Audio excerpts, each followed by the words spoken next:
સ્ટેશનના police staff દ્વારા છાપરી ગામના કનુભાઈ અર્જણભાઈ ગોહિલ ઉંમર વર્ષ 64, ધંધો ખેતીકામ અને રહે સડતર વાડી વિસ્તાર જેને માંગાધાર વાળું તરીકે ઓળખાય છે, તેની પાસેથી ગેરકાયદેસરની પાસ પરમિટ વગર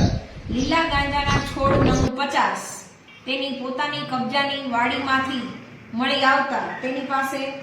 કોઈ જ બીજો આધાર પુરાવો કે પાસ પરમિટ ન હોય, જેથી કુલ વજન ચોખ્ખું વજન 1 કિલો ને 034 ગ્રામ જેની કુલ કિંમત ₹51,700 ના મુદ્દામાલ સાથે મળી આવી એનડીપીએસ એક્ટની કલમ 8BC 20A 20(2)B મુજબ ગુનો કરેલ હોય, જેને પંચનામાની વિગતે અટક કરી ધોરણસરની કાર્યવાહી કરેલ છે।